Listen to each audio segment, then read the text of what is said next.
This is lesson 3.4, Limits and Horizontal Asymptotes.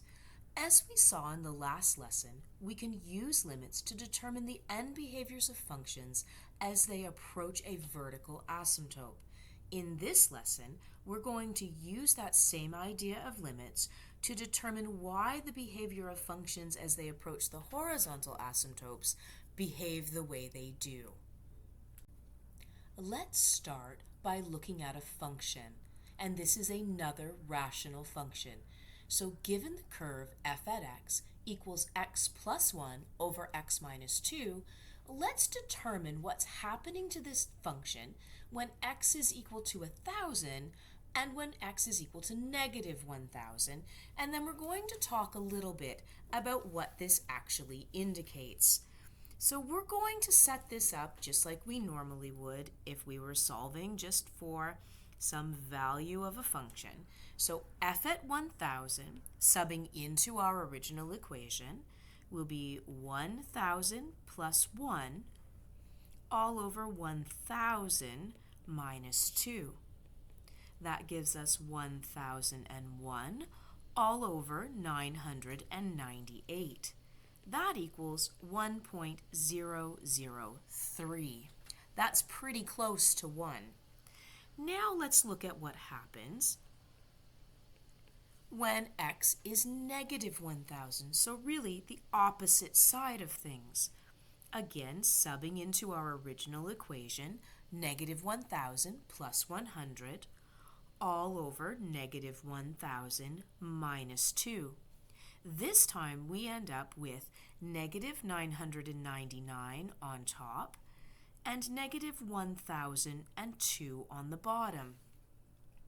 This equals 0.997. What this is telling me is that as x approaches really big numbers, so really big numbers, we could say positive or negative infinity, in fact, go for the biggest numbers possible, then our y value is going to equal 1. Well, this, as x approaches positive and negative infinity, and y then approaches or is 1, this is a horizontal asymptote at y equals 1. So if we were to draw this, here is our Cartesian plane, and we would have a horizontal asymptote right along here at x equals 1, or y equals 1, I beg your pardon. And what is happening? Well, we know that as x gets bigger and bigger and bigger, y is going to approach 1. Y will approach 1. And what happens in the other direction? As x gets more negative and more negative, well, same thing. It's going to approach y equals 1. It's going to approach that y equals 1, but it's never going to cross over it. So now let's examine another example. So if we have the curve f at x equals 2x plus 1 over x minus 2, let's talk a little bit about the global behaviors. And when I say global behaviors, I just mean the end behaviors. And let's look at that with Desmos, and then we're going to look at it mathematically as well. If we take a look at this function, 2x plus 1 over x minus 2 on Desmos, we can see a few things. We can see that it has a definite horizontal asymptote where y equals 2. So let's go back and let's look at that a little bit mathematically. Let's examine it and let's compare a few things about what's happening there. So we saw on Desmos that our function looks something like this. Desmos does it better, but this is my attempt. So now let's examine or compare what's actually happening in our function. So my function is 2x plus 1 on the top and x minus 2 on the bottom. Sorry, I don't know why I paused there. I knew what the equation was. 2x plus 1 on the top 1 plus x on the bottom. And let's think about what's happening as x gets bigger and bigger. As x gets bigger and bigger. So if I were to plug in bigger and bigger and bigger values of x, I think we would start to see that these values would start to grow considerably, and suddenly this plus 1 minus 2 really doesn't become important at all. In fact, it becomes very insignificant. So really, when we're looking at these types of rational functions and we're trying to figure out what type of behavior is being exhibited, we're going to just look at the leading coefficients. And you might remember this from functions. So you're going to look at the leading coefficients. So as x gets bigger and bigger and bigger and bigger in the positive direction, or smaller, smaller, smaller, to a large negative number, those plus 1 minus 2 becomes very insignificant, and it's the coefficients in front of the values of x that start to make more of a difference. So what this leaves us with is 2x over x. Now, if I have an x on the top and an x on the bottom, I actually can eliminate both of those, and that leaves me with 2 over 1, or the value of 2. Those of you that are sort of figuring out what's going on here, when my top degree is equal to my bottom degree, I completely ignore what's happening with the x's, and I simply use those leading coefficients, the ratio of the leading coefficient, to determine, indeed, where my horizontal asymptote is. And we do actually, in this case, have a horizontal asymptote as at y equals 2. So what is a horizontal asymptote? Well, in the simplest terms from what we've just seen, a horizontal asymptote occurs when x approaches positive or negative infinity. So it occurs as x approaches positive and negative infinity. So we're going to look at a few more examples of this to hopefully make you see what's going on here. So how could a horizontal asymptote be denoted using limits? So let's look at an example where the degrees of the top and bottom are not the same this time. So now I'm looking at, I have a degree of 1 and a degree of 2. 1 on the top, 2 on the bottom. So let's determine the limit as x approaches infinity. And it doesn't matter if it's positive or negative infinity. It doesn't matter for rational functions because the outcome is always going to be the same. So positive or negative infinity doesn't matter. Doesn't matter. Because the outcome will always be the same.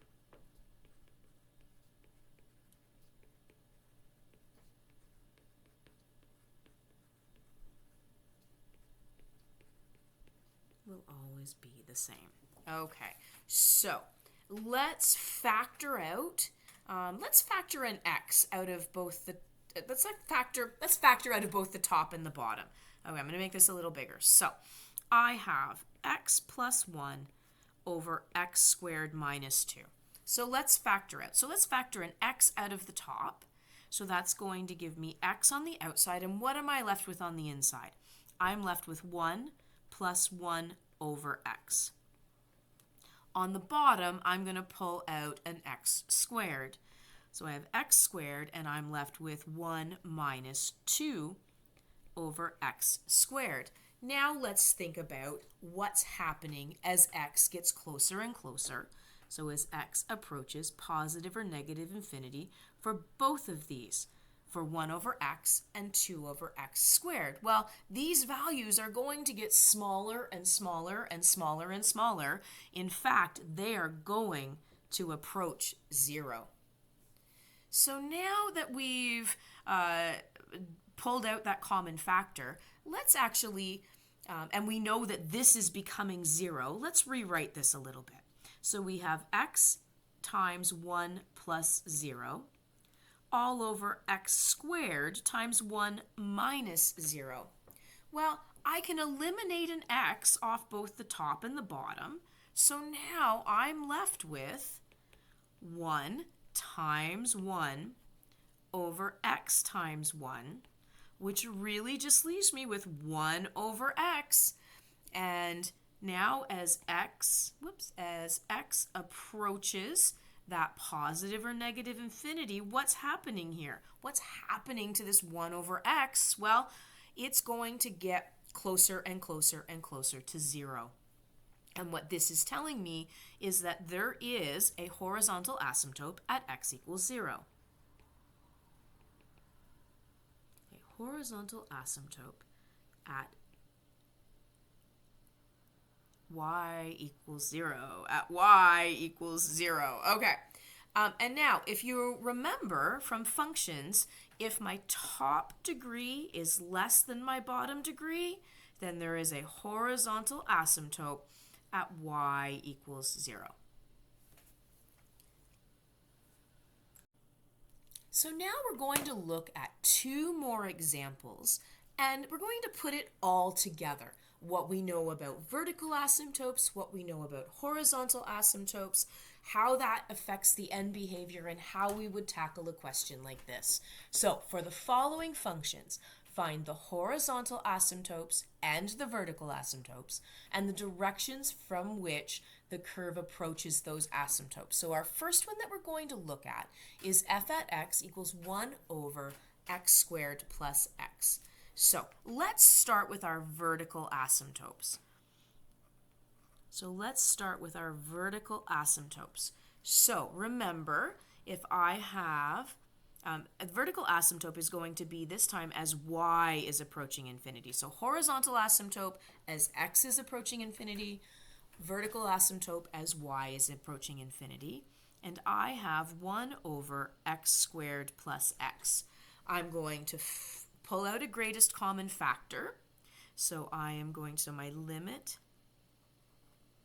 You know what? We don't really need to even put that in there. I think you understand what's going on, just to save some space. Okay, so I'm going to pull my x out, so I'm left with x plus 1. I'm going to set both of these equal to 0. So x will equal 0 and x will equal negative 1. These are my vertical asymptotes. So I'm going to have a vertical asymptote at x equals 0 and a vertical asymptote at x equals negative 1. Now we need to determine the behaviors.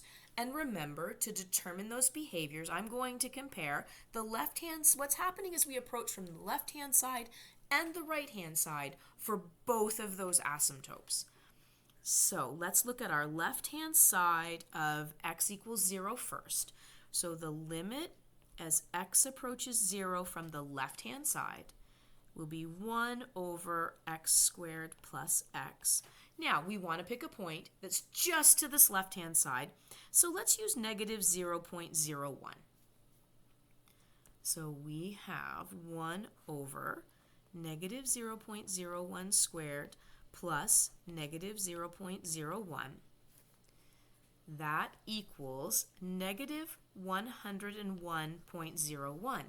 We can see as we get closer and closer and closer to 0 from the left-hand side, we are approaching negative infinity. Now let's look at the right-hand side.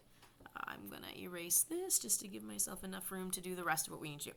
So now here's our right-hand side.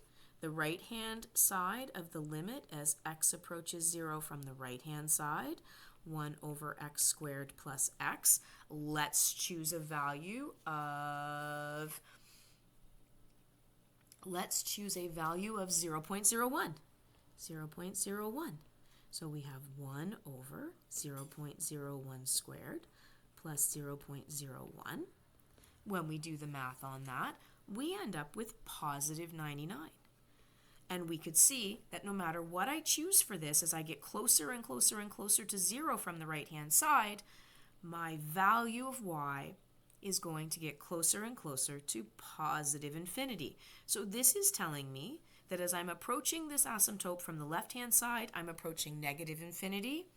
my y values are approaching negative infinity, and on the right-hand side, they are approaching positive infinity. So what would that look like if we were to graph it? So let's just do a rough graph here.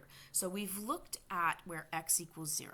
So let's put our asymptote. I wonder if I can make that a little bigger. Let's put a highlighter where that asymptote is. So we have an asymptote right there where x is equal to 0. So there is my vertical asymptote at x equals 0. So according to my end behaviors, as we are approaching from this side, so as we're approaching this from the left-hand side, I am going to be approaching negative infinity. So we are going to have our function going down towards the negative or negative infinity. As we're approaching it though from the right-hand side, so as we're coming at it from this direction, I know that I'm approaching positive infinity as it gets closer to here. So we have something that looks like this. Now let's look at where the other asymptote is. So we know we also have an asymptote at x equals negative 1. So let's get our asymptote at negative 1. Let's highlight again, and I'm going to make this one blue. So let's say we now have at negative 1. So here is my other asymptote. So here is my vertical asymptote where x is equal to negative 1. And let's do the same left-hand side, right-hand side to determine what's happening there. So we have the left-hand side, so the limit as x approaches negative 1 from the left-hand side of 1 over x squared plus x. And let's choose a value that's pretty close. Let's use negative 1.01. So just on that left-hand side. So we end up with 1 over negative 1.01 squared plus negative 1.01. That gives us a value of positive 99. And we could see that the closer we get coming from this left-hand side, the closer y is going to get to positive infinity. Now let's do the same thing for the right-hand side. So my limit as x approaches negative 1 from the right-hand side of 1 over x squared plus x. And now let's choose pretty close, negative 0.99. 1 over negative 0.99 squared plus negative 0.99. And that gives us a value of negative 101. I think we could see as we get closer and closer to negative 1 from the right-hand side, our y values are going to get closer and closer to negative infinity. So what does this mean on our graph? So on our graph, as we are approaching this asymptote now from the left-hand side, so now we are approaching from this left-hand side, we know that it is approaching positive infinity. So we are going to be going up in the positive direction. Now, what's happening is we're approaching it from the other side. So we're going to sneak in here, and we're actually approaching it in between the two asymptotes. And we know that that's going to be approaching negative infinity as well. So we actually have a little bit of a turning point there. So that's the first part of this question. Now we have to finish it off by looking at what's happening with the horizontal asymptote. So let's look at our horizontal asymptotes.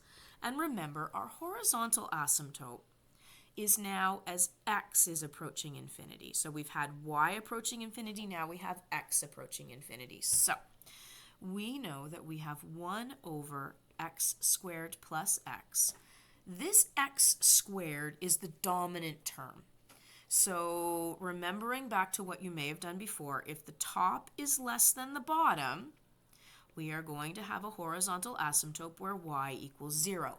But let's prove it using our limits. So we are going to say the limit as x approaches infinity, and remember, it doesn't matter, positive or negative infinity, the same thing is going to be happening. We have 1 over x squared plus x. So if we're using infinity as our value, I end up with 1 over infinity squared plus infinity. Well, that value, that bottom is going to be getting bigger and bigger and bigger and bigger, which means that our y value is going to be getting closer and closer and closer to 0. So this is telling me that as x is approaching infinity, y will be approaching 0. And we do indeed have a horizontal asymptote. Let's do that one green. We do indeed have a horizontal asymptote at x equals 0. Y equals 0. Oh my gosh, I keep getting this mixed up today. Horizontal asymptote where y equals 0. So now we need to determine the behaviors, and we're going to do that by thinking about what's happening. So what is happening as our x values get bigger and bigger and bigger, so as this approaches 0. So if our x values, so if x is large and positive, then our f at x we know will be greater than 0. So it's approaching from above. So if I have large positive x values, I have to be above the asymptote, which means that it's approaching it from above. And on both sides of this, that's what we have happening. It's approaching from above. So approaches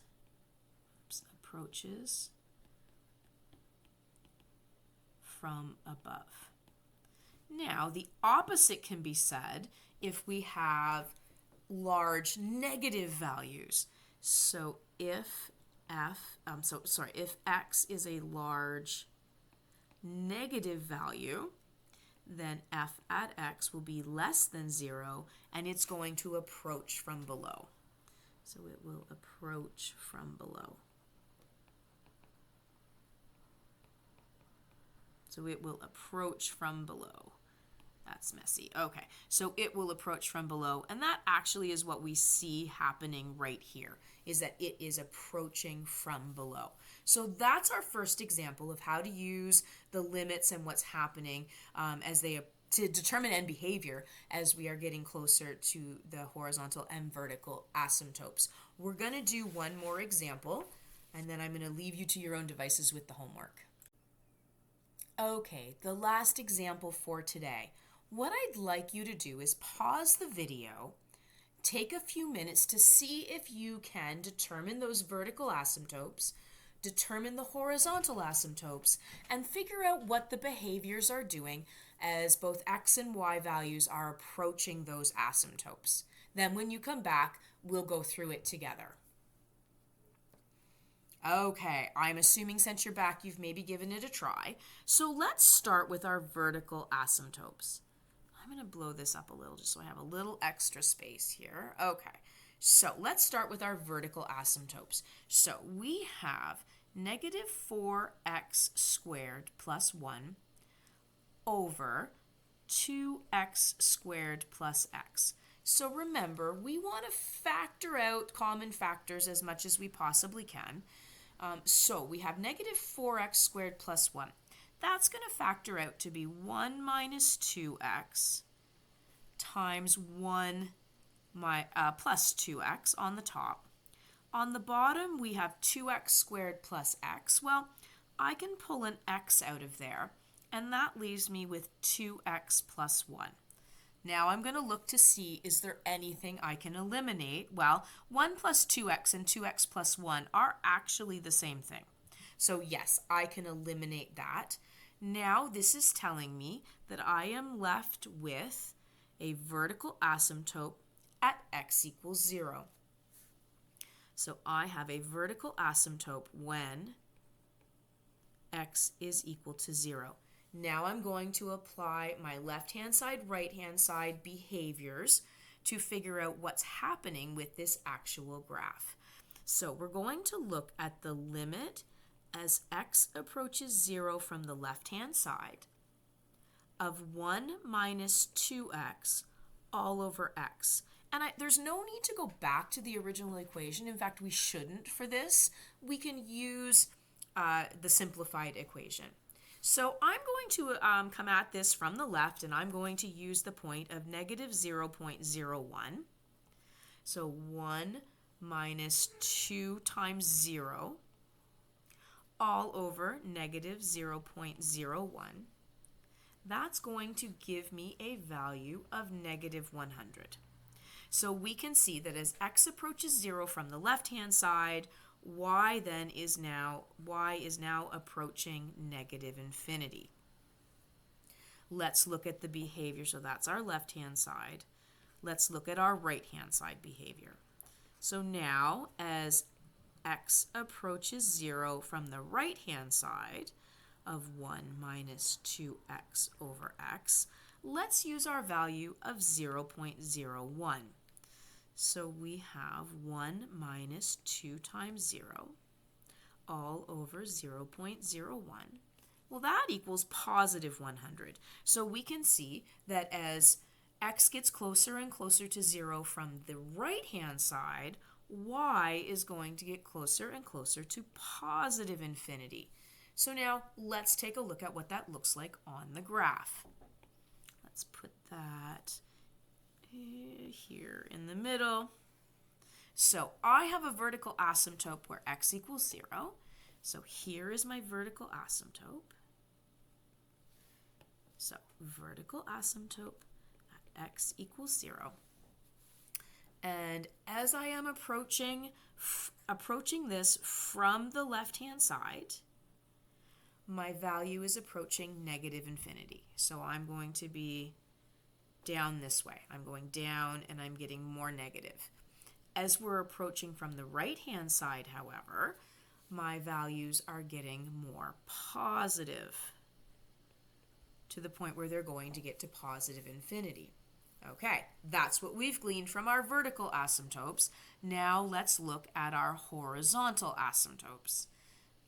So now let's look at what's happening with our horizontal asymptotes.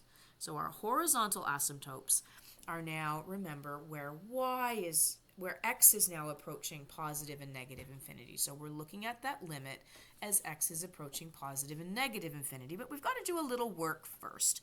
So we have negative 4x squared plus 1 all over 2x squared plus x. So remember, these really become insignificant in the grand scheme of things. When we take a look at our degrees of our leading terms, our top is equal to our bottom, which means we know that we are going to have a horizontal asymptote. And when they are equal to each other, we are going to use the ratio. And I'm just going to write it out. So negative 4x squared all over 2x squared, because remember I said we're trying to use our limits here to make this make sense of why we have this rule if the top equals the bottom. If the top equals the bottom, we just use that ratio. So I can eliminate x squared from both the top and the bottom. That leaves me with just my leading coefficients of 4 over 2, which tells me that I am going to have a horizontal asymptote where y equals negative 2. So let's go ahead and let's draw that on here. So let's say that is going to be around about down here. So now we need to figure out, well, what are our behaviors doing? So really, what are our limits doing as x approaches infinity from both the positive and negative side? So let's look at it two ways. So let's look if x is a really large positive value. So let's have x equal 1,000.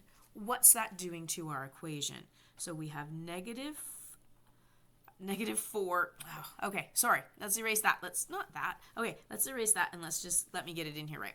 So I have negative 4 times 1,000 squared plus 1, which is insignificant in the grand scheme of things. Then on the bottom I have 2 times 1,000 squared plus 1,000. So I end up here with negative 1.99. Now remember from the last slide I said that if we end up with a negative value, so if I end up with a f at x that's less than 0, it's approaching from below. So our f at x here is less than 0, in fact it's negative 1.99, then this approaches from below.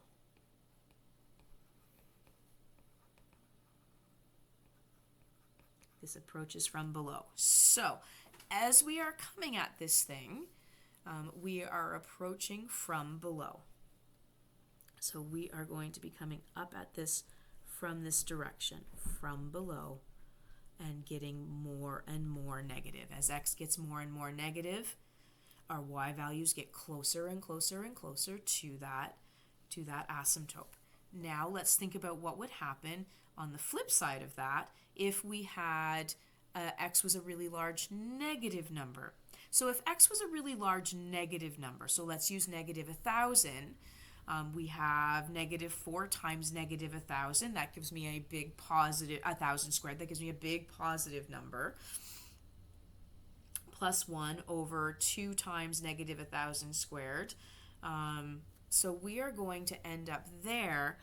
So as if x is a large negative number, we end up with f at x is greater than 0, so it approaches from above, which means as we are getting, as x is getting bigger and bigger and bigger, it's approaching from above.